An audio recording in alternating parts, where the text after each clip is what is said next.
Excuse me, how much longer until I'm called? We called you just now. What? Startled by the receptionist's words, I hurried into the examination room, and there was my familiar husband. Why are you here? The blood drained from John's face. In his panic, he tried to kick me out of the room. Immediately after, an unbelievable scene came into my view. My name is Christy Thomas, 27 years old. I was raised as the older of two sisters. I work in corporate office management. 3 years ago, I got married and now live with my husband, John. We met in college, worked at the same part-time job, dated for 4 years, and got married. Even now, we maintain a relationship where we can talk about anything, just like friends. By the way, I'm currently 7 weeks pregnant. We wanted a child right after we got married, but it didn't happen easily. And after 2 years of fertility treatment, a new life is finally growing inside me. When I went to the OB-GYN alone, the gestational sac, which is the baby's growing room, was already visible, and the ultrasound photo even showed the tiny fetus. I haven't told John about the pregnancy yet. I wanted to surprise him. On the way back from the OB-GYN, I bought a cake and stopped at a supermarket to get ingredients for his favorite food. When I got home, I started cooking right away. A few hours later, John, who came home saying, "I'm home," widened his eyes when he saw the food on the table. Wow, it's so luxurious today. There's even my favorite, beef stew. That's right. I thought we should have a party today. Huh? A party? Why all of a sudden? Actually, I went to the hospital today. Hospital? I handed the ultrasound photo I took out of my bag to John, who was looking anxious. Looking at it, he raised his face forcefully and stared at me. Christy, is this... really? John, we're becoming parents. Really? We're going to be parents? Yes, it's true. Our baby has finally come to us. I'm just so surprised. I'm lost for words. I know, it doesn't feel real, does it? But it's true. Our baby is really growing inside me. Growing steadily. Oh my God. Everything seems to be growing fine. Together, John, we're finally becoming parents. With every word I say, the reality of it slowly sinks in. Tears start flowing from my eyes, and before I know it, I can't stop them. John must be really happy too. He hugs me tight, his eyes also brimming with tears. Over and over again, he says, "Thank you," with a grateful smile on his face. Ever since that day, John has been taking on even more of the household chores than before. We used to share the housework, but now he's taken over cleaning the bathroom because it's too dangerous for me. He's also been proactive about grocery shopping for heavy items like rice and water. But that's not all. In order to reduce my burden even a little bit, he started making appointments for my prenatal checkups on his own. He's been asking about my schedule and making my checkup appointments for me, since I'm not so good with using the internet. I've been experiencing mild morning sickness, but not enough to keep me bedridden, so I've continued to work as usual. When I get home, I make dinner and wait for John to come back. He's been working overtime a lot since about a year ago, and usually doesn't get home until after 9 p.m. This night, though, he didn't come home even when it was past 10 p.m. Whenever it gets past 9 p.m., he always calls, but tonight, there's no word from him. I try reaching out to him, but there's no response, so I wait for him anxiously. Then, Just past 11 p.m., I hear the sound of the front door opening. I rushed over to greet him. John, welcome home! I was worried because you didn't contact me. Sorry. Something came up. But you weren't supposed to have overtime today, right? Did something happen? No. Just got some unexpected work. His eyes are clearly avoiding mine. Something seems off about how he's speaking. An uneasy premonition gripped me, and I confronted him right away. John, are you hiding something? What are you talking about? I'm not hiding anything. Then why won't you look me in the eye? If you have nothing to hide, you should be able to tell me where you were and what you were doing, right?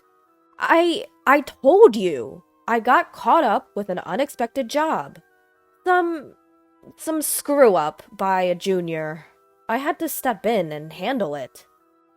But even if that was the case, couldn't you have sent me a message like you usually do? I texted you several times. I even called you, didn't I? Well, it couldn't be helped. I was busy. I didn't have time to answer your calls. John, who was usually so composed, raised his voice and glared at me. This was the first time I had ever seen him like this, and it startled me. He continued ranting, panting, and out of breath. After all I do, working late and then coming home to be doubted? What nerve. Is it fun for you, making a fool out of people like this? What are you talking about? I'm not making a fool out of you. I'm just asking why you were late. I said it was because of overtime, didn't I? What more do you want? It's not about what I want or don't want. You didn't contact me like you usually do. That's why I thought it was strange. Oh, enough. You're being so stubborn. Is it because you're pregnant that you're having these intense delusions? What? Listen, Christy, when the time comes for you to give birth, you won't be able to work. And then who do you think is going to support us? Me, right? If you want to be supported, stop interfering in my work. John then left, throwing off his suit and going straight into the bath, after which he shut himself in our bedroom. What was left in the living room was the untouched dinner I had prepared. In front of the untouched side dishes, I was overwhelmed by indescribable emotions. Why? Why would he say things like that? All I did was point out that something felt off. To call it delusions? That's too harsh. Since that day, John began treating me coldly. It became normal for him to come home in the early hours of the morning, and the days when he would come home by 9 p.m., as he used to, became rare. In the midst of all this uncertainty, my pregnancy continued. John, who used to help out with anything and everything, no longer did any household chores, leaving it all to me. The strain of doing the housework while being careful not to exert too much force on my stomach gradually wore me down. Finally, unable to handle everything alone, I called my younger sister Karen. Hey, Karen. Oh, sis! Long time no see. What's up? Well, I had a bit of a spat with John. Oh, really? You two are just like the saying, the more you argue, the better you get along, huh? Karen, my sister, who's 3 years younger than me, is working in the fashion industry. We've always been referred to as two peas in a pod, and we're very close. During my dating days with John, she was my go-to for advice. She's an irreplaceable part of my life. That day, too, she listened to me for almost an hour before I ended the call. Opening up to her helped me feel a bit better. I was in the 17th week of my pregnancy, and my belly was starting to show. Entering the stable period, I felt fine, so I headed to work as usual. After my lunch break, just as I was about to start my afternoon tasks, something happened. I felt a sudden, unfamiliar twinge in my belly. What was that? The pain seemed to linger. In that moment, I thought about the safety of my child. Feeling anxious, I left work early and rushed to the women's clinic I usually visit.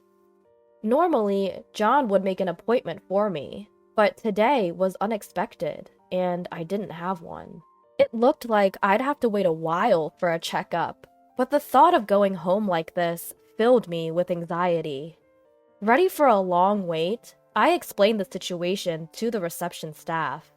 "Excuse me, I'm Christy Thomas, and I've been having some mild abdominal pain for a while." "Thomas, please, wait a moment."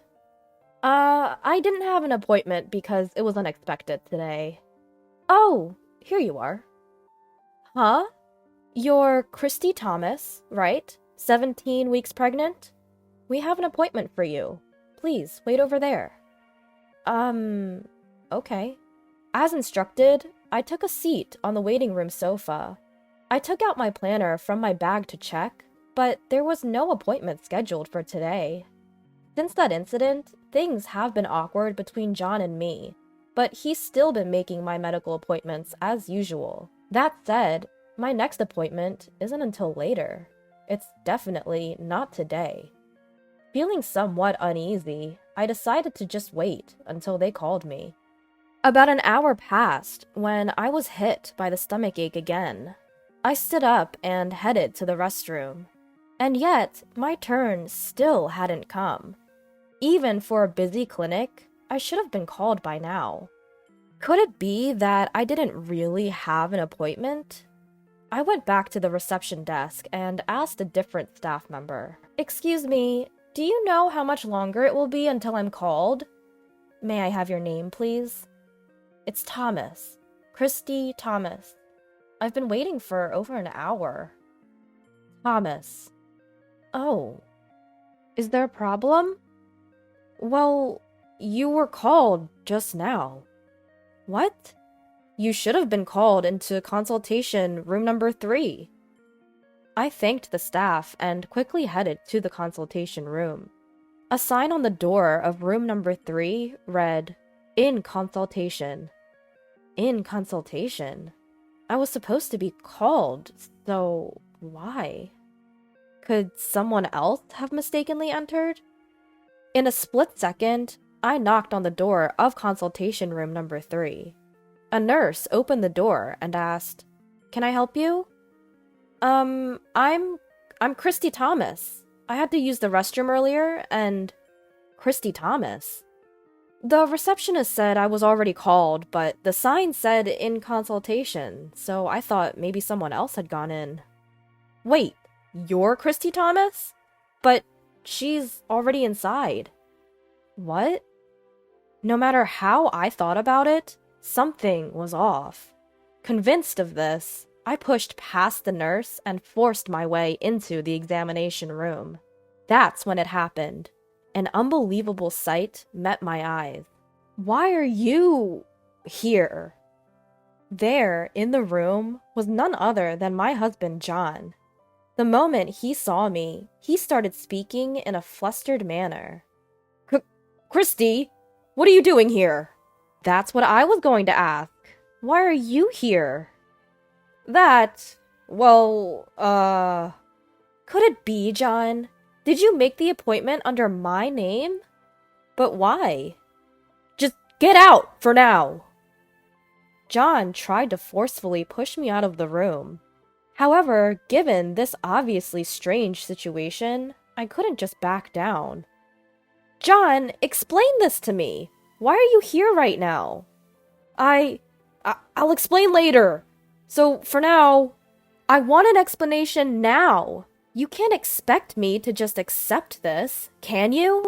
I'm begging you. Just leave for now." While I was arguing with John, the doctor, probably returning from an internal exam, came back, looking puzzled. "Wait, Christy, huh?"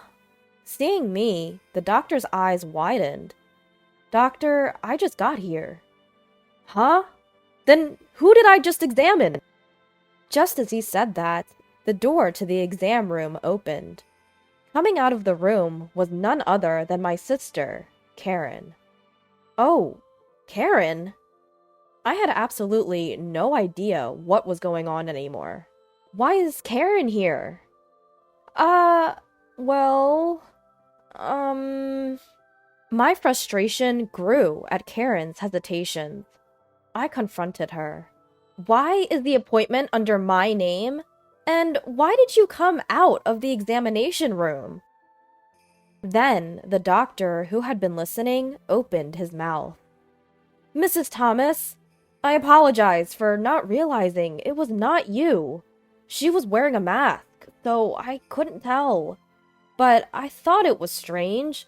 You're supposed to be 17 weeks pregnant, but the baby was too small. It was no wonder the doctor didn't realize. My sister and I look so much alike, and she was wearing a mask. Doctor, the person you just examined is my sister, and that man there is my husband. What? So, you mean the father of the baby I just examined is... The doctor's sharp gaze locked onto John. I could see the color draining from his face. And at that moment, I finally understood everything. John? Karen? I need an explanation. From the beginning. Whether they had given up or not, they slowly started to speak. According to them, they had been in a relationship for about a year. While I was struggling to get pregnant and undergoing fertility treatments, they claimed temptation got the better of them. Then my pregnancy was confirmed. At first, they were purely happy, but shortly after, Karen's pregnancy was also confirmed. Karen asked John to accompany her to the hospital because she was scared, and John, in his usual carelessness, mistakenly booked the appointment under my account. He noticed this just before we arrived at the hospital, panicked, pretended to forget the insurance card, and completed the check-in. While I was in the restroom, the staff at the front desk's shift changed. As soon as they called the name for the appointment, Karen must have slipped into the examination room without running into me. The doctor initially didn't realize it was Karen, since she was wearing a mask. But of course, during the examination, it became clear she wasn't me. And as the doctor was wondering about this, the real Christy arrived at the examination room. After that, I regained my composure and had my own checkup. The abdominal pain was diagnosed as transient, and there was no problem with my baby. I took my husband and sister and headed straight for our parents' house. I also contacted John's parents and asked them to come to the house. Once everyone was gathered, I explained to them the whole situation. Of course you're going to take responsibility, right? I asked. Stammering, my husband responded, Responsibility? Of course! I will continue to be with you, Christy. Huh? What are you talking about? We're obviously getting a divorce. But you just mentioned responsibility. The responsibility I'm talking about is alimony. I'm going to make sure you pay, both you and Karen, for what you've done. What? Wait a minute! I never intended to get a divorce. My husband's words sparked anger in my sister, who was standing nearby. What? You said you loved me more! Was that all a lie? Karen grabbed my husband's collar, and they started to argue. Their noisy squabble pushed my anger to its peak. I splashed the tea from the table on both of them, raising my voice as much as possible. Enough is enough! I don't care about your opinions! I'm divorcing John, and I'm cutting ties with Karen. You two just need to pay the alimony. Quietly! Wait, Christy. The one I love is you. Sis? I'm your sister, aren't I? Don't talk about alimony. Shut up! Both of you only say things that suit your purposes. How far do you plan to ridicule me? I will collect the alimony by any means necessary. If it means sending you two to hell, I'll do whatever it takes. If you get it, get out of my sight, you scumbags. At that, both of them began to prostrate themselves in front of me. Please forgive me, Christy. I beg you. Sis, I also beg you. It's too late for their repentance. What they did is unforgivable, and I have absolutely no intention of forgiving them. After that, my husband and I divorced, as expected. I blocked Karen's contact information and cut off all ties with them completely. They were disowned by their families and had to start living on their own. But John's affair was spread to his workplace through his parents, and because of that, he started receiving cold stares from his colleagues. Unable to bear the atmosphere, he continued to be absent from work without notice, and was eventually fired. Karen, on the other hand, was suffering from severe morning sickness and had already quit her job. Now jobless, whenever they faced each other, they cursed at each other and led a miserable life. They began living together, but they hadn't gotten married. I think they won't support each other as a married couple in the future. As for me, I moved back to my parents' house and am now leading a pregnant life. I switched my job to remote work and am anxiously waiting for the birth of my child. I might make my child suffer because there's no father. Even so, I intend to love this child with all my heart in my own way.